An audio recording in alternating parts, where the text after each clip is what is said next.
ಸಿಗಿಸ್ಲು ಮಳೆ ಸೋಮವಾರ 20ನೇ ತಾರೀಕಿಂದ ಬರುತ್ತೆ ಮುತ್ತು ನೋಡು.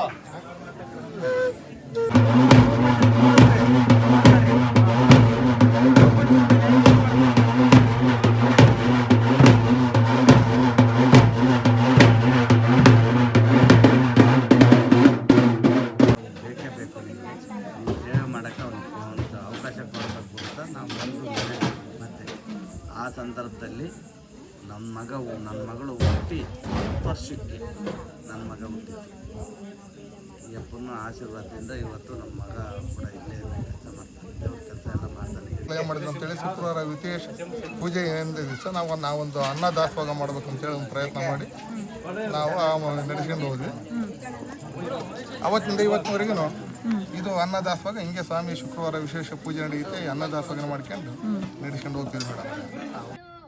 ಹಲೋ ಗಾಯ್ಸ್, ನಮಸ್ಕಾರ ಎಲ್ಲರಿಗೂ. Welcome to my YouTube channel. So ನಾನು ಇವತ್ತು ನಿಮ್ಮನ್ನು ಕರ್ಕೊಂಡು ಹೋಗ್ತಿರೋದು ನಮ್ಮ ಚಿತ್ರದುರ್ಗ ಜಿಲ್ಲೆ ಹಿರಿಯೂರು ತಾಲೂಕಲ್ಲಿರೋ ಇಟ್ನೂರು ಗ್ರಾಮಕ್ಕೆ. ಸೊ ನಿಮಗೆ ತುಂಬ ಜನಕ್ಕೆ ಗೊತ್ತಿರುತ್ತೆ ನಮ್ಮ ಯಾದವ ಸೇನೆಯಲ್ಲಿ ಎಷ್ಟು ಚೆನ್ನಾಗಿ ಕೃಷ್ಣನ ಆರಾಧನೆ ಮಾಡ್ತಾರೆ ಅಂತ. ಸೊ ನಾನು ಇವತ್ತು ಹೊರಟಿರೋದು ನಮ್ಮ ಕೃಷ್ಣನ ನೋಡೋದಕ್ಕೆ ಅಂತಲೇ. ಸೊ ತುಂಬ ಜನ ಹೇಳ್ತಿದ್ರು ಆ ದೇವರು ತುಂಬ ಪವರ್ಫುಲ್ ಅಂತ. ನನಗೆ ಈ ಅವಕಾಶನ ಮಾಡಿಕೊಟ್ಟಿದ್ದು ಗೋಪಿ ಯಾದವ್ ಸರ್ ಹಾಗೆಯೇ ಜ್ಯೋತಿ ಲಕ್ಷ್ಮಿ ಅಕ್ಕ. ಸೊ ಅವರು ಯಾದವ ಸೇನೆ ಮುಖಂಡರಾಗಿರೋದ್ರಿಂದ ಅದ್ರ ಬಗ್ಗೆ ಅವರು ಕೂಡ ತಿಳ್ಕೊಂಡಿರೋದ್ರಿಂದ ನಾನು ಅವ್ರ ಹತ್ರ ಸ್ವಲ್ಪ ಚರ್ಚೆನ ಮಾಡಿದ್ದೆ. ಸರ್, ಈ ದೇವಸ್ಥಾನಕ್ಕೆ ನನಗೂ ಒಂದು ಅವಕಾಶ ಕೊಡಿ ಬಂದು ವಿಡಿಯೋನ ಮಾಡೋದಕ್ಕೆ ಅಂತ. ಎಷ್ಟೋ ಜನಕ್ಕೆ ಕಷ್ಟಗಳಿರುತ್ತೆ, ಮಕ್ಕಳಿಲ್ಲದೆ ಇರುತ್ತೆ, ವ್ಯಾಪಾರಗಳು ನಡೆದಲೇ ಇರುತ್ತೆ. ಸೊ ತುಂಬ ಜನ ಸರ್ಚ್ ಮಾಡ್ತಿರೋದು ಏನು ಅಂದರೆ, ಈಗಿನ ಕಾಲದ ದುಡ್ಡನ್ನು ಯಾರೂ ಸರ್ಚ್ ಮಾಡ್ತಿಲ್ಲ. ಇವಾಗ ಸರ್ಚ್ ಮಾಡ್ತಿರೋದೇನೋ ಸಮಸ್ಯೆಗೆ ಪರಿಹಾರನ. ಸೊ ನಾನು ಅದೇ ಥರ ಸಮಸ್ಯೆಗೆ ಪರಿಹಾರನ ಹುಡುಕ್ತಾನೆ ಈ ದೇವಸ್ಥಾನಕ್ಕೆ ಹೋಗಿದ್ದು. ಸೊ ಅದು ಹೋಗೋದಕ್ಕಿಂತ ಮುಂಚೆ ನನಗೆ ಡೌಟ್ ಇತ್ತು, ಇದೇನಿದು ಈ ಥರ ದೇವಸ್ಥಾನ ಇಷ್ಟಿದೆ ಅಂತ ಅಂದ್ಕೊಂಡು ಹೋಗಿದ್ದೆ. ಬಟ್ ಅಲ್ಲಿ ಬಂದಿರೋಂಥ ಭಕ್ತರು ಆ ದೇವರನ್ನ ನಂಬಿರೋಂಥ ರೀತಿ ಆಗಿರ್ಬೋದು, ಅವ್ರ ಪೂಜೆ ಪುನಸ್ಕಾರ ಆಗಿರ್ಬೋದು, ಆಚಾರ ವಿಚಾರಗಳನ್ನ ಪಾಲಿಸ್ತಾ ಇರೋ ರೀತಿ ಆಗಿರ್ಬೋದು, ನನಗಂತೂ ಸಿಕ್ಕಾಬಟ್ಟೆ ಖುಷಿ ಆಯಿತು. ಸೊ ನಾವೆಲ್ಲರೂ ಹೊರಟಿದ್ದು ಇಟ್ನೂರು ಗ್ರಾಮಕ್ಕೆ. ಸೊ ನಾನು ಗೋಪಿಯನ್ನ ಅವ್ರ ಜೊತೆಗೆ ಹೋಗಿದ್ದೆ. ಸೊ ತುಂಬ ಚೆನ್ನಾಗಿದೆ ದೇವಸ್ಥಾನ. ನೀವು ಯಾರಾದ್ರೂ ಹೊಸದಾಗಿ ಈ ಊರಿಗೆ ಬರಬೇಕು ಅಂತಿದ್ರೆ, ಬೆಂಗಳೂರಿಂದ ಅಥವಾ ಬೇರೆ ಕಡೆಯಿಂದ ಬರ್ತಿದ್ರೆ, ಮೇಯ್ನ್ ಸೆಂಟರ್ ಅಂದರೆ ಚಿತ್ರದುರ್ಗದಿಂದ ಹಿರಿಯೂರು ತಾಲೂಕಿಗೆ ಬರಬೇಕಂದ್ರೆ ಹಿರಿಯೂರಿಗೆ ಬರಬೇಕು. ಹಿರಿಯೂರಿಂದ ನಿಮಗೆ ತುಂಬ ಬಸ್ ಫೆಸಿಲಿಟೀಸ್ ಇರುತ್ತೆ. ಅಥವಾ ನೀವು ಓನ್ ವೆಹಿಕಲ್ ಇದ್ರೂ ಧರ್ಮಪುರ ಮೇನ್ ರೋಡಲ್ಲೇ ಹೋಗಬೇಕು ಈ ದೇವ್ರಿಗೆ. ಸೊ ಇಲ್ಲಿ ದೇವಸ್ಥಾನಕ್ಕೆ ಹೋಗಿದ ತಕ್ಷಣ ನಿಮಗೆ ಈ ಥರ ಒಂದು ಕುಟೀರ ಕಾಣಿಸುತ್ತೆ. ಈ ಕುಟೀರದಲ್ಲೇ ದೇವಸ್ಥಾನ ಇರೋದು. ಸೊ ಅವ್ರಿಗೆ ಅಡ್ರೆಸ್ ಯಾವ ಥರ ಹೇಳೋದು, ಎಲ್ಲಿಂದ ಬರಬೇಕು ಅಂತ? ಚಿತ್ರದುರ್ಗ ಜಿಲ್ಲೆ ಹಿರಿಯೂರು ತಾಲೂಕು ಇಟ್ನೂರು ಗ್ರಾಮದಲ್ಲಿರ್ತಕ್ಕಂಥದ್ದು ಗೊಲ್ರಟ್ಟಿ. ಇಟ್ನೂರು ಗ್ರಾಮದ ಗೊಲ್ರಟ್ಟಿಯಲ್ಲಿ ಹಿರೇಕಾಟಿಲಿಂಗೇಶ್ವರ ಅಂತ ಮತ್ತು ಹೊಸೂರಮ್ಮ ಅಂತ ಎರಡು ದೇವರುಗಳು ಕೂಡ ಹಿಂದೆಗಡೆ ಅಜ್ಜಪ್ಪ ಇತ್ತು. ಎರಡು ದೇವರುಗಳು ಯಾವ ವಾರ ವಿಶೇಷ ಪೂಜೆ? ಇಲ್ಲಿ ಶುಕ್ರವಾರ ಭಾಳ ವಿಜೃಂಭಣೆಯಿಂದ ದೇವ್ರ ಪೂಜೆ ಅಲಂಕಾರ ಮಾಡಿ ಭಕ್ತರಿಗೆ ಏನು ಒಂದು ಇರ್ತೈತೋ ಇವತ್ತು ಒಂದು ಹೂವು ಅಂದರೆ ನಮ್ಮಲ್ಲಿ ಹೂವಿನ ಪ್ರಸಾದ ಕೊಡೋಂಥದ್ದು ಇದೆಯಲ್ಲ, ಇವತ್ತು ಹೂವಿನ ಪ್ರಸಾದ ಕೊಡೋಂಥ ಕಾರ್ಯಕ್ರಮ ಇರುತ್ತೆ. ಭಕ್ತರು ಇವತ್ತು ಬರ್ತಾರೆ ಎಲ್ಲರೂ ಕೂಡ. ಇವತ್ತು ಇಲ್ಲಿ ಒಂದು ಪ್ರತಿ ವಾರನೂ ಕೂಡ ದಾಸೋಹ ನಡೀತೈತೆ. ಪ್ರತಿ ವಾರನೂ ದಾಸೋಹ ಮಾಡ್ತಾ ಇದ್ದೀವಿ. ಸೊ ಗೈಸ್, ಕೇಳಿಸ್ಕೊಂಡ್ರಲ್ಲ ನಾವು ಯಾವ ಥರ ದೇವಸ್ಥಾನಕ್ಕೆ ಹೋಗೋ ರೂಟ್ನ ಸೊ ಗೋಪಿಯಣ್ಣವರು ನೀಟಾಗಿ ಹೇಳಿದ್ದಾರೆ ಅಂತ ಅಂದ್ಕೊಂಡಿದ್ದೀನಿ. ಸೊ ನಾವು ಹೋಗಿದ್ದು ಶುಕ್ರವಾರ. ಸೊ ಇಲ್ಲಿ ಶುಕ್ರವಾರ ಏನಕ್ಕೆ ಪೂಜೆನ ಆರಾಧನೆ ಮಾಡ್ತಾರೆ, ತುಂಬ ಜನ ಹೇಳ್ತಾರೆ ಗಂಡು ದೇವರಿಗೆಲ್ಲ ಭಾನುವಾರ ಸೋಮವಾರ ಆ ಥರ ಮಾಡ್ತಾರೆ. ಇಲ್ಲಿ ಯಾಕೆ ಶುಕ್ರವಾರ ಮಾಡ್ತಿದ್ದಾರೆ ಅಂದರೆ, ಸೊ ಹಿರೇಕಾಟಿಲಿಂಗೇಶ್ವರ ಸ್ವಾಮಿ ಅವ್ರು ಏನಿದ್ದಾರೆ ಅವರು ಗುರುವಾರ ನೈಟ್ ಅಂದರೆ ಶುಕ್ರವಾರ ಬೆಳಗಿನ ಜಾವ ಹುಟ್ಟಿರೋದು. ಸೊ ಪ್ರತಿ ಶುಕ್ರವಾರ ಅವರು ಪೂಜೆನ ಮಾಡ್ಕೊತ ಹೋಗ್ತಾರೆ. ಹಿರೇಕಾಟಿಲಿಂಗೇಶ್ವರ ಅಂತಂದರೆ ಸೊ ಈಶ್ವರನ ಪ್ರತಿರೂಪ ಅಂತಲೇ ಹೇಳ್ಬೋದು. ಅಲ್ಲಿ ಪೂಜೆಗಳನ್ನ ತುಂಬ ಚೆನ್ನಾಗಿ ಮಾಡ್ತಾ ಇದ್ದಾರೆ. ಸೊ ಪ್ರತಿ ಶುಕ್ರವಾರ ಅನ್ನದಾಸೋಹನ ಮಾಡಿಸ್ತಿರ್ತಾರೆ. ಭಕ್ತಾದಿಗಳು ಹರಕೆ ಮೇಲೆ ಅಥವಾ ನಾವು ಪ್ರತಿ ವಾರನೂ ಮಾಡ್ತೀವಿ ಅಂತ ಯಾರಾದರೂ ಹರಕೆನ ಮಾಡ್ಕೊಂಡು ಹೋಗಿರ್ತಾರಲ್ಲ, ಅವರು ಈ ಪೂಜೆನ ಸಲ್ಲಿಸ್ತಾ ಹೋಗ್ತಾರೆ. ಸೊ ನಾವು ಹೋದಾಗ ಪೂಜೆಗೆ ರೆಡಿ ಮಾಡ್ತಾಯಿದ್ರು. ಒಂದು ಕಡೆ ಇನ್ನೊಂದು ಕಡೆ ಎಲ್ಲ ಭಕ್ತಾದಿಗಳು ಸೇರಿಕೊಂಡು ಅವರವರೇ ಸೇರಿ ಅಡುಗೆನ ಮಾಡ್ತಾಯಿದ್ರು. ಇಲ್ಲಿ ಯಾವುದೇ ರೀತಿ ಜಾತಿ ಭೇದ ತಾರತಮ್ಯ ಇಲ್ದಲೆ ಸೊ ಗೊಲ್ಲ ಸಮಾಜ ಅಂದರೆ ಯಾದವ ಮಹಾಸೇನೆಯವರು ಏನಿದ್ದಾರೆ ಅವರು ಈ ಪೂಜೆಗಳನ್ನ ಮಾಡ್ತಿದ್ದಾರೆ. ಸೊ ದಯವಿಟ್ಟು ಇಲ್ಲಿ ಹೇಳ್ತೀನಿ, ಈ ದೇವಸ್ಥಾನಕ್ಕೆ ಹೋಗೋದಕ್ಕಿಂತ ಮುಂಚೆ ದಯವಿಟ್ಟು ಅಲ್ಲಿನ ಕಟ್ಟುಪಾಡುಗಳನ್ನ ತಿಳ್ಕೊಂಡು ದೇವಸ್ಥಾನಕ್ಕೆ ಹೋಗಿ ಅಂತ ಹೇಳ್ತಾ. ಸೊ ಪೂಜೆ ಸ್ಟಾರ್ಟ್ ಆಯಿತು. ನಾವು ಹೋದಾಗ ನೀವಿಲ್ಲೇನು ನೋಡ್ತಿದ್ದೀರಾ, ಡೋಲು ನಗರಿ ಎಲ್ಲ ಬರೆಸಿದ್ದಾರೆ. ಸೊ ತುಂಬ ಅದ್ಭುತವಾಗಿತ್ತು ಪೂಜೆ ಮಾತ್ರ. ನನಗೆ ಅಲ್ಲಿ ನಿಂತ್ಕೊಂಡಾಗ ಆ ವೈಬ್ರೇಷನ್ನೇ ಬೇರೆ ಥರ. ಮತ್ತು ಅಲ್ಲೇ ಇದ್ದಂಥ ಮಹಿಳೆಯರು ಏನು ಜನಪದ ಸಾಂಗ್ ಹೇಳ್ತಿರ್ತಾರೆ, ಭಾವಗೀತೆಗಳು, ಜನಪದ ಗೀತೆಗಳು, ಸೋಬಾನೆ ಪದಗಳು ಅದನ್ನೆಲ್ಲ ಹೇಳ್ತಿದ್ರು. ತುಂಬ ಚೆನ್ನಾಗಿತ್ತು ಅಲ್ಲಿ. ನೀವು ಒಂದ್ಸತಿ ಒಂದೆರಡು ಲೈನ್ ಕೇಳಿಸ್ಕೊಳ್ಳಿ.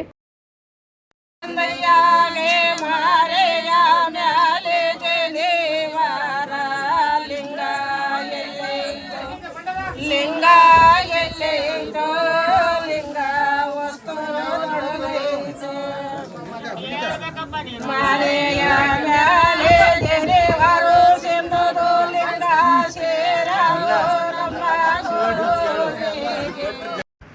ಸೊ ಗೈಸ್ ನೋಡಿದ್ರಲ್ಲ, ಈ ಥರ ತುಂಬ ಚೆನ್ನಾಗಿತ್ತು. ಜನಪದ ಗೀತೆಗಳಾಗಿರ್ಬೋದು, ದೇವ್ರ ಮೇಲೆ ಭಕ್ತಿ ಹಾಡುಗಳನ್ನ ಆಗಿರ್ಬೋದು, ಅವ್ರ ಮೇಲೆ ಪ್ರತಿಯೊಂದು ಅವರೇ ಕೂಡ ಅಂದರೆ ಸೃಷ್ಟಿ ಮಾಡಿ ಭಗವಂತ ಇದೇ ಥರ ಇದ್ದಾನೆ, ಈ ಥರ ನಾವು ಹೋಲ್ಕೆನ ಮಾಡ್ಕೊಂಡು ಸಾಂಗ್ಗಳನ್ನ ಹೇಳ್ತಾರಲ್ಲ ಆ ಥರ ಹೇಳ್ತಾಯಿದ್ರು. ತುಂಬ ಚೆನ್ನಾಗಿತ್ತು. ಸೊ ಅಡುಗೆ ಮಾಡ್ತಿರೋರು ಕೂಡ ಅಷ್ಟೇ, ಅಲ್ಲಿ ತುಂಬ ಅಚ್ಚುಕಟ್ಟಾಗಿ ಯಾವುದೇ ರೀತಿ ಗಲೀಜು ಮಾಡ್ದಲೆ ತುಂಬ ನೀಟಾಗಿ ನೇಮಬದ್ಧವಾಗಿ ಅಡುಗೆಗಳನ್ನ ಮಾಡ್ತಾಯಿದ್ರು. ಇದೆಲ್ಲ ಆದಮೇಲೆ ನಾವು ಅನ್ನ ಸಂತರ್ಪಣೆ ಮಾಡ್ತೀವಿ ಅಂತಲೂ ಕೂಡ ಹೇಳಿದರು. ನೀವು ಯಾರಾದರೂ ದೂರದಿಂದ ಹೋಗ್ತಾ ಇದ್ದರೆ, ಈ ದೇವಸ್ಥಾನಕ್ಕೆ ಹೋಗ್ಬೇಕಂತ ಇದ್ದರೆ ಖಂಡಿತ ಆರಾಮಾಗಿ ಹೋಗ್ಬೋದು. ನಿಮಗೆ ಪ್ರತಿ ಶುಕ್ರವಾರ ಊಟದ ವ್ಯವಸ್ಥೆ ಕೂಡ ಮಾಡಿದ್ದಾರೆ, ಹಾಗೆಯೇ ಉಳ್ಕೊಳ್ಳೋಂಥ ವ್ಯವಸ್ಥೆ ಕೂಡ ಮಾಡಿದ್ದಾರೆ. ನಾವು ಇಷ್ಟೆಲ್ಲ ವಿಡಿಯೋ ಮಾಡ್ಕೊಳ್ಳೋಷ್ಟರಲ್ಲಿ ಮಹಾಮಂಗಳಾರತಿ ಸ್ಟಾರ್ಟ್ ಆಯಿತು. ನೀವು ಕೂಡ ದೇವರ ದರ್ಶನ ಪಡೆದು ಸೊ ಪುಣ್ಯವಂತರಾಗಿರಿ. ಸೊ ನಿಮ್ಗೆ ಯಾರಿಗಾದರೂ ತುಂಬ ತೊಂದರೆಗಳು ಆಗ್ತಾ ಇತ್ತು ಅಂದರೆ ಖಂಡಿತ ಈ ದೇವಸ್ಥಾನಕ್ಕೆ ಒಂದ್ಸಲ ವಿಸಿಟ್ ಮಾಡಿ ನೋಡಿ. ನಿಮ್ಮ ಜೀವನದಲ್ಲೂ ಏನಾದರೂ ಚೇಂಜಸ್ ಆದರೆ ಖಂಡಿತ ನೀವು ಕಾಟಿಮಲಿಂಗೇಶ್ವರ ಸ್ವಾಮಿಗೆ ಸೊ ಜೀವನ ಪೂರ್ತಿ ಋಣಿಯಾಗಿರ್ತೀರ ಅಂತ ಹೇಳ್ತಾ ಈ ವಿಡಿಯೋನ ಸೊ ನೋಡ್ತೀರ ಪ್ರತಿಯೊಬ್ಬರಿಗೂ ಒಳ್ಳೆಯದಾಗಲಿ. ಸೊ ನೀವಿಲ್ಲೇನು ನೋಡ್ತಿದ್ದೀರಾ, ಮಹಾಮಂಗಳಾರತಿ ಮಾಡ್ಬೇಕಾದ್ರೆ ನೀವಿಲ್ಲಿ ಅರ್ಚಕರು ಕೂಡ ಅಷ್ಟೇ ತುಂಬ ಚೆನ್ನಾಗಿ ಪೂಜೆನ ಮಾಡ್ಕೊತ ಬರ್ತಿದ್ರು. ಸೊ ಅಲ್ಲಿ ನೀವೇನು ನೋಡ್ತೀರಾ, ಬಾಯಿಗೆ ಬಟ್ಟೆ ಕಟ್ಕೊಳ್ಳೋದಾಗಿರ್ಬೋದು, ಸೊ ನೈವೇದ್ಯನ ಸಮರ್ಪಣೆ ಮಾಡಬೇಕಾದ್ರೆ ಆಗಿರ್ಬೋದು, ಅಷ್ಟು ಚೆನ್ನಾಗಿ ಪೂಜೆ ಮಾಡ್ಕೊತ ಹೋಗ್ತಾರೆ. ಪ್ರತಿಯೊಬ್ಬ ಗೊಲ್ಲ ಸಮಾಜದವರು ಏನಿದ್ದಾರೆ ಅವರೆಲ್ಲರೂ ಸೇರಿ ಈ ಪೂಜೆನ ಮಾಡ್ಕೊತ ಹೋಗ್ತಿರೋದು. ಮುಖಂಡರು ಅಂದರೆ ನಮ್ಮ ಗೋಪಿಯಣ್ಣವರು ಮುಂದೆನೇ ನಿಂತು ಪೂಜೆನ ಮಾಡ್ಕೊತ ಬಂದಿದ್ದಾರೆ.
ಇಲ್ಲಪ್ಪ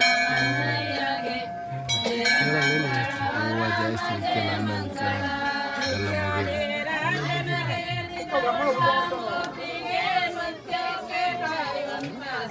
ಒಂಚೂರು ಈ ಸೈಡ್ ತಿರ್ಗಿಸ್ರಿ, ಹಿಂಗೆ ಸೋಮ ಹೂವು ಇದ್ದಾವೆ ಹಂಗೆ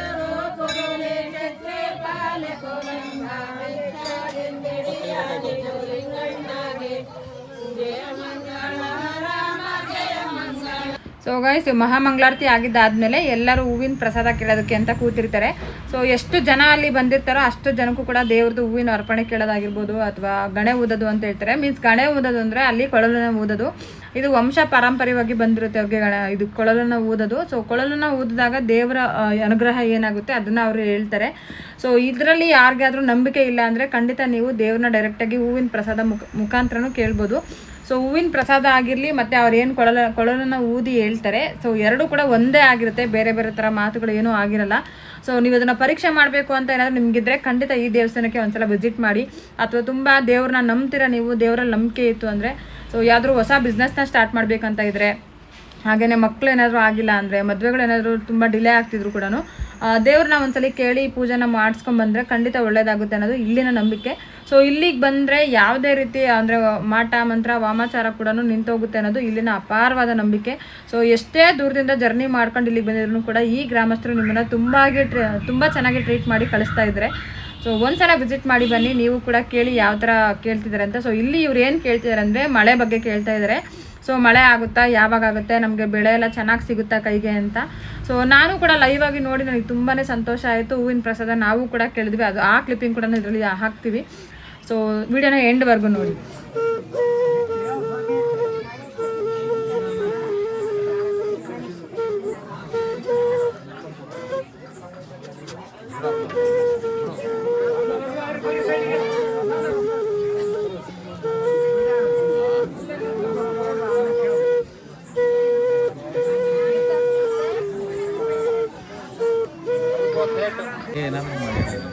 ರಾತ್ರಿ ಇರ್ತೀವಿ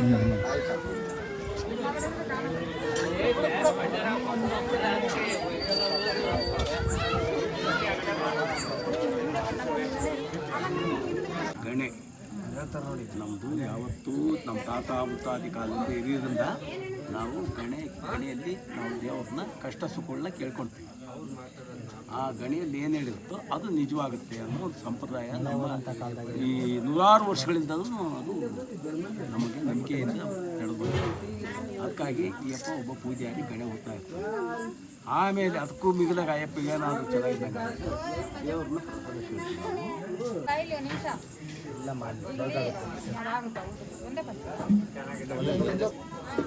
ನಾನೆಲ್ಲ ಬೇರೆ ಕಡೆಯಿಂದ ಬಂದಿದ್ದೀನಿ, ದೇವ್ರ ಬಗ್ಗೆ ಏನು ಗೊತ್ತಿಲ್ಲ. ನನಗೇನೋ ಕಷ್ಟ, ತಪ್ಪು ಆಗಿಲ್ಲ ಅಥವಾ ಏನೋ ಅಮಾಚಾರ ಆಗಿರುತ್ತೆ, ವ್ಯಾಪಾರ ಸರಿ ಇಲ್ಲ ಅಂತ ಏನಕ್ಕ ಬರ್ತೀನಿ.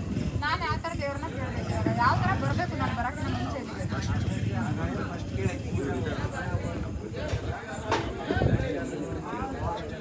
ಈ ಥರ ನನಗೆ ಕಷ್ಟ ಎಲ್ಲರೂ ಬರ್ತೈತೆ ಗಣಿಯಲ್ಲಿ ಮನವರಿಕೆ ಆಗ್ತಾರೆ.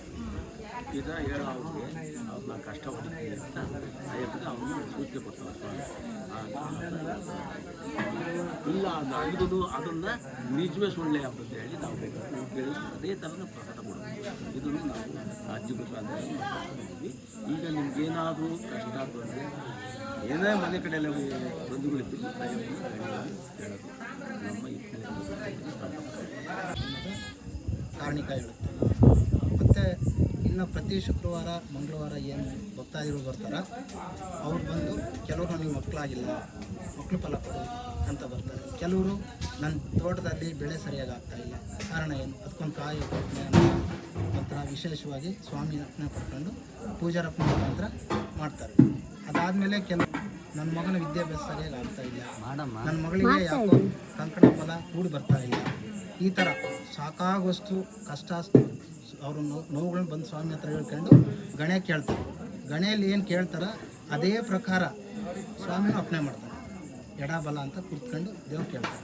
ಅವಾಗ ಸ್ವಾಮಿ ಆಗಂಗಿದ್ರೆ ಬಲಕ್ಕೆ ಕೊಡ್ತಾನೆ, ಸ್ವಲ್ಪ ತಡ ಆಗುತ್ತೆ ಅದರಿಂದ ನಿಮ್ಗೆ ಅನುಕೂಲ ಇಲ್ಲ ಅಂದರೆ ಎಡಕ್ಕೆ ಕೊಡ್ತಾರೆ. ಅದರಲ್ಲೇ ನಾವು ಅರ್ಥ ಮಾಡ್ತೀವಿ. ಕೆಲವ್ರು ಏನು ಮಾಡ್ತಾರೆ, ಅಲ್ಲಿ ಸ್ವಾಮಿ ಬಗ್ಗೆ ಸ್ವಲ್ಪ ಗಣೆಗೆ ಕೇಳ್ತಾರೆ, ಸರ್ ಗಣೆ ಒಂದ್ಸರಿ ನೋಡ್ಕೊಳ್ರಿ.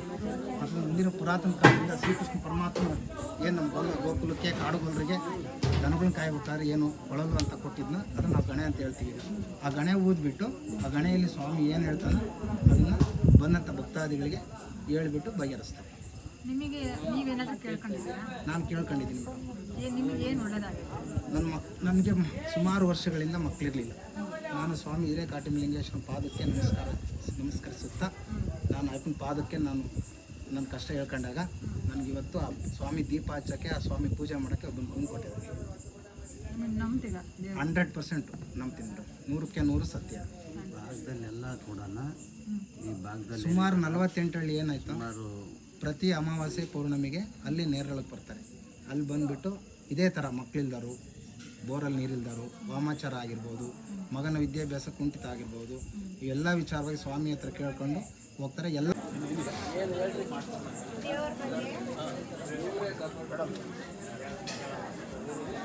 ವಿಡಿಯೋ ಮಾಡ್ತಾರೆ. ನಮ್ಮ ಗೋಪಿಯರು ನಾನು ಮಾಡಿಸ್ತಂತ ಮಾಡಿಸಿರು. 2ನೇ ವಾರ ನಮ್ಮ ಈಚೆಗಿರ ಅಣಕಾಮೂರು ಪ್ರಕಾಶ್ ಅಂತ ಹೇಳಿ ಅವ್ರು ಮಾಡಿಸಿರು. ಆಮೇಲೆ ಕೆಲವು ಇನ್ನೂ ಭಕ್ತರೆಲ್ಲ ನಮಗೆ ಒಳ್ಳೆ ಕಷ್ಟ ಸುಖಗಳು ದೂರಾಗಿ ನಮ್ಮ ಒಳ್ಳೊಳ್ಳೆ ಕೆಲಸ ಕಾರ್ಯಗಳೆಲ್ಲ ಆದರೆ ನಾವು ಸ್ವಾಮಿಗೊಂದು ಅರಿಕೆಯನ್ನು ಮಾಡ್ಕೊಂತಂತೇಳಿ ಕೆಲವಾರು ಜನ ಮಾಡಿಸಿರು. ಆಮೇಲಿಂದ ಇದೇ ನಮ್ಮ ಸ್ವಾಮಿಯ ಹೆಣ್ಮಗಳಾದಂಥ ಕರಿಯ ಮೇಲೆ ಕೆಂಚಮ್ಮ ಅಂತೇಳಿ ನಮ್ಮ ತಂಗಿ ಅಯಮ್ಮ ಒಂದು ವಾರ ಮಾಡಿತ್ತು. ಆಮೇಲಿಂದ ಈ ಪೂಜಾರಪ್ಪ ಮಗಳು ನಾಗಣ್ಣನ ಮಗಳು ಅಂತಂದು ಹೇಳಿ ಇಲ್ಲಿ ಪಕ್ಕದೂರಿಗೆ ಕೊಟ್ಟೈತೆ ಸುಧಮ್ಮ ಅಂತೇಳಿ. ಆಯಮ್ಮ ಲಾಡು ಗೀಡು ಎಲ್ಲ ಬೀಜಂ ರೀತಿ ಒಳ್ಳೆ ಸ್ವೀಟ್ ಮಾಡಿ ಊಟ ಆಯಿತು. ಆಮೇಲೆ ನಾವೆರಡು ನಮ್ಮ ಮೊಮ್ಮಗಳದೊಂದು ಬರ್ತಡೇ ಮಾಡಬೇಕು, ನಮ್ಮ ಮನೇಲಿ ಮಾಡ್ರಿ ಏನೋ ವಿಶೇಷ ಇರಲ್ಲ, ಸ್ವಾಮಿ ಗುಡಿ ಮುಂದೆ ಮಾಡೋಣ ದೇವಸ್ಥಾನ ಮುಂದೆ ವಿಶೇಷವಾಗಿ ಅಂತ ಹೇಳಿ ಇಲ್ಲಿ ಮಾಡಿಸಿ ನಾವು ಲಾಡು ಇನ್ನೊಂದು ಮತ್ತೊಂದು ಒಳ್ಳೆ ಸ್ವೀಟ್ ಮಾಡಿ ನೂರಾರು ಜನ ಕೂಡಿಸಿ ನಾವು ಒಂದು ಅನ್ನ ಸಂತರ್ಪಣೆ ಮಾಡ್ತೀವಿ. ಇವತ್ತಿನವರೆಗೂ ಅದೇ ರೀತಿಯಿಂದ ಒಂದೇ ಮಾಡ್ತೋಕೆ ಸ್ವಾಮಿ ಅನ್ನದಾಸವಾಗ ವಿಶೇಷ ಪೂಜೆ ಶುಕ್ರವಾರ ನಡ್ಕೊಂಡು ಹೋಗುತ್ತೆ. ಇವಾಗ ಏನಪ್ಪ ಅಂದರೆ ಅದು ಇವಾಗ ಸಮಸ್ಯೆ ಅಂತಂದರೆ ಯಾವ ಥರ ಬಂದು ಅರ್ಕೆ ಮಾಡ್ಕೋಬೇಕು? ಸಮಸ್ಯೆ ಅಂದರೆ ನಮ್ಗೆ ಏನಾದರೂ ತೊಂದರೆಗಳಾಗಿ ನಮಗೆ ಕಷ್ಟ ಸುಖ ಬಂದು ನಮಗೆ ವ್ಯಾಪಾರ ನಡೆದಂಗೋ ಇಲ್ಲ ನಮ್ಮ ಮನೆ ಬೋರ್ಗಳಲ್ಲಿ ಬಾವಿಗಳಲ್ಲಿ ನೀರು ಬರದಂಗಾಗೋ ಇಲ್ಲ ನಮ್ಮ ಮಕ್ಳ ಮರಿ ಏನಾದ್ರು ಇಲ್ದಂಥವ್ರಿಗೂ ನಮಗೆ ಮಕ್ಕಳು ಸಂತಾನ ಕೊಟ್ಟರೆ ಏನು ಸ್ವಾಮಿಗೆ ನಾನು ಇಂಥ ಒಂದು ಅರಕೆ ಸಲ್ಲಿಸ್ತೀನಿ, ಇಲ್ಲ ನನಗೆ ಇಂಥ ಕೆಲಸ ಆಗಬೇಕು ಅಂತ ನನ್ನ ಕೆಲಸ ಈ ಸ್ವಾಮಿಗೆ ನಾನು ಒಂದು ಅನ್ನದಾಸೋಹ ಮಾಡಿಸ್ತೀನಿ, ಇಲ್ಲ ಸ್ವಾಮಿ ನೆರಳಾಗಂತ ಒಂದು ಛತ್ರಿ ಒಡವೆ ಮಾಡಿಸ್ತೀವಿ ಅಂತ ಕೆಲವಾರು ಅರಕೆಗಳು ಮಾಡ್ಕೊಂತಾರೆ. ಅವರ ಅರಕೆಗಳೆಲ್ಲ ಈಡೇರಿದ್ಮೇಲೆ ಅನಂತರಕ್ಕೆ ಅವ್ರ ಕೆಲಸ ದೂರ ಒಳ್ಳೇದಾದರೆ ಬಂದ ಸ್ವಾಮಿಗೆ ಅರಕೆ ಸಲ್ಲಿಸ್ತಾರೆ ಭಕ್ತರು.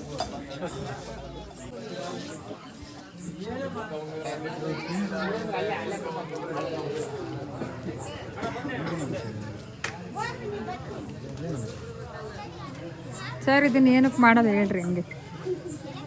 ಏನೋ ಒಂದು ಕೈ ನೋವು, ಕಾಲು ನೋವು, ಒಂದು ಯಾವುದೇ ರೀತಿ ಅವ್ರದ್ದು ನೋವಿದ್ರೂ ಅದು ಪರಿಹಾರ ಆಗುತ್ತೆ. ಯಾವುದೇ ಥರದ್ದು ಅವ್ರು ಎದುರೋದಾಗಲಿ ಇನ್ನೊಂದಾಗಲಿ ಮತ್ತೊಂದಾಗಲಿ ಯಾವುದೇ ಥರ ಒಂದು ಬಾಡಿ ಪೇನ್ ಆಗಲಿ ಏನಿದ್ರು ಬಂದು ನಿಂಬೆಕಾಯಿ ಬಸಿ ಆ ಕ್ಷಣಕ್ಕೆ ಪ್ರತಿದಿನ ಸ್ವಲ್ಪ ದಿನ 4 ತಿಂಗಳೊಳಗೆ ಕ್ಲಿಯರ್ ಆಗುತ್ತೆ.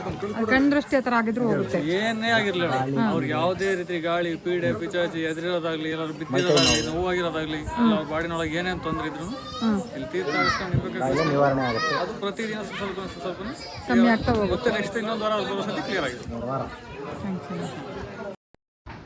ಸೊ ಗೈಸ್, ನೀವು ಏನಾದರೂ ಹೂವಿನ ಪ್ರಸಾದ ಕೇಳಿದ್ದಾದಮೇಲೆ ಕೂಡ ನಿಮಗೆ ನಿಂಬೆಹಣ್ಣನ್ನು ಕಟ್ ಮಾಡಿ ಈ ಥರ ಮಾಡ್ತಾರೆ. ಸೊ ಏನಕ್ಕೆ ಅಂದರೆ ನಿಮಗೆ ದೃಷ್ಟಿದೋಷ ಏನಾದರೂ ಆಗಿತ್ತು ಅಂದರೆ, ವಾಮಾಚಾರ ಏನಾದರೂ ಆಗಿತ್ತು ಅಂದ್ರೂ, ಅಥವಾ ಬೈಕಲ್ಲಿ ಬಿದ್ದಿರೋದು ಅಥವಾ ಏನೇ ರಾವು ತಗಲಿ ಆಗಿದ್ರು ಕೂಡ ಅಲ್ಲಿ ಪೂಜೆನ ಮಾಡಿಸ್ಕೊಂಬಂದ್ರೆ ಕಡಿಮೆ ಆಗುತ್ತೆ. ನಂಬಿಕೆ ತುಂಬಾ ಜಾಸ್ತಿ ಇದೆ. ಇದ್ರ ಬಗ್ಗೆ ಹೇಳೋದಕ್ಕೆ ದಿನಗಳೇ ಸಾಲಲ್ಲ. ಸೊ ಇದೆಲ್ಲ ಮುಗಿಸಿ ನಾವು ಅನ್ನ ಸಂತರ್ಪಣೆ ಕೂಡ ಮಾಡ್ತಿದ್ರು. ಅಲ್ಲಿ ಕೂಡ ಹೋದ್ವಿ. ಎಷ್ಟು ಜನ ಪ್ರತಿಯೊಬ್ಬರು ಕೂಡ ಇಲ್ಲಿ ತಮ್ಮದೇ ಮನೇಲಿ ಪೂಜೆ ಮಾಡ್ತಿದ್ರು ಅನ್ನೋ ಥರನೇ ಅಷ್ಟು ಭಕ್ತಿಯಿಂದ ಎಲ್ಲರೂ ಪೂಜೆ ಮಾಡ್ತಾಯಿದ್ರು. ನಾವು ಕೂಡ ಸೊ ಕಾಟಿಮಲಿಂಗೇಶ್ವರ ಸ್ವಾಮಿಯವ್ರದ್ದು ಪ್ರಸಾದನ ಸ್ವೀಕರಿಸಿ ಬಂದ್ವಿ. ತುಂಬ ಚೆನ್ನಾಗಿ ನೋಡ್ಕೊಂಡ್ರು. ಈ ಗ್ರಾಮಸ್ಥರ ಬಗ್ಗೆ ಹೇಳೋದಕ್ಕೆ ಪದಗಳೇ ಸಾಲ್ತಾ ಇಲ್ಲ ಅಂತಲೇ ಹೇಳ್ಬೋದು. ಅವರಲ್ಲಿ ನಮ್ಮನ್ನು ಕೂಡ ಒಬ್ಬರಾಗಿ ಸೊ ಪ್ರತಿಯೊಂದು ಹಿಸ್ಟ್ರಿ ಬಗ್ಗೆ ಹೇಳ್ತಾ ಹೋದ್ರು. ಸೊ ಈ ವಿಡಿಯೋ ಇಲ್ಲಿಗೆ ನಿಲ್ತಾ ಇಲ್ಲ. ಈ ವಿಡಿಯೋನ ಮತ್ತೆ ಇನ್ನೊಂದು ಪಾರ್ಟ್ 2 ಬರುತ್ತೆ. ಸೊ ಈ ದೇವಸ್ಥಾನ ಎಷ್ಟು ವರ್ಷ ಹಿಂದಿಂದು, ಈ ದೇವಸ್ಥಾನಕ್ಕೆ ಯಾರು ಬಂದೋಗಿದ್ರು, ನಮ್ಮ ಮೈಸೂರು ಮಹಾರಾಜರ ಹಿಸ್ಟ್ರಿ ಕೂಡ ಈ ದೇವಸ್ಥಾನದಲ್ಲಿದೆ. ಸೊ ಈ ವಿಡಿಯೋನ ಸೊ ಇಲ್ಲಿವರೆಗೂ ನೋಡಿರೋದಕ್ಕೆ ಥ್ಯಾಂಕ್ ಯು ಸೋ ಮಚ್ ಎಲ್ಲರಿಗೂ. ಸೊ ಗೋಪಿ ಯಾದವ್ ಸರ್, ಹಾಗೇನೆ ಭೈರಶಣ್ಣ ಅವರಿಗೆ, ಜ್ಯೋತಿಲಕ್ಷ್ಮಿ ಮೇಡಮ್ಗೆ ಎಲ್ರಿಗೂ ಥ್ಯಾಂಕ್ ಯು ಸೋ ಮಚ್ ನಮ್ಮನ್ನು ಈ ದೇವಸ್ಥಾನಕ್ಕೆ ಕರ್ಕೊಂಡು ಹೋಗಿರೋದಕ್ಕೆ. ಸೊ ಈ ದೇವಸ್ಥಾನದ ಬಗ್ಗೆ ತಿಳ್ಕೊಂಡು ನನಗಂತೂ ತುಂಬಾ ಸಂತೋಷ ಆಯಿತು. ನೆಕ್ಸ್ಟ್ ವಿಡಿಯೋನ ದಯವಿಟ್ಟು ವೆಯ್ಟ್ ಮಾಡಿ ನೋಡಿ. ಸೊ ಈ ದೇವಸ್ಥಾನದ ಬಗ್ಗೆ ನಮ್ಮ ಚಿತ್ರದುರ್ಗದ ಐತಿಹಾಸಿಕ ಪುಸ್ತಕಗಳು ಕೂಡ ಅವರು ಇನ್ಕ್ಲೂಡ್ ಮಾಡಿದ್ದಾರೆ, ಅಂದರೆ ಮೆನ್ಷನ್ ಮಾಡಿದ್ದಾರೆ ಈ ದೇವಸ್ಥಾನದ ಬಗ್ಗೆ. ಸೊ ಈ ದೇವಸ್ಥಾನದ ಫುಲ್ ಹಿಸ್ಟ್ರಿ ಪಾರ್ಟ್ 2 ಅಲ್ಲಿ ಬರುತ್ತೆ. ಈ ವಿಡಿಯೋನ ಇಲ್ಲಿವರೆಗೂ ನೋಡೋದಕ್ಕೆ ನಿಮ್ಗೆಲ್ಲರಿಗೂ ಮತ್ತೆ ಧನ್ಯವಾದಗಳನ್ನ ಹೇಳ್ತಾ ಈ ವಿಡಿಯೋನ ಇಲ್ಲಿಗೆ ಮುಗಿಸ್ತಾ ಇದ್ದೀನಿ. ಸೊ ನೆಕ್ಸ್ಟ್ ವಿಡಿಯೋದಲ್ಲಿ ಮತ್ತೆ ಸಿಗ್ತೀನಿ ಅಂತ ಹೇಳ್ತಾ ಸೈನಿಂಗ್ ಆಫ್ ನಿಮ್ಮ ಕನ್ನಡತಿ. ಸೊ ನಿಮ್ಮ ಕನ್ನಡತಿಯನ್ನು ಸದಾ ಪ್ರೋತ್ಸಾಹಿಸಿ ಅಂತ ಹೇಳ್ತಾ ಥ್ಯಾಂಕ್ ಯು ಸೋ ಮಚ್.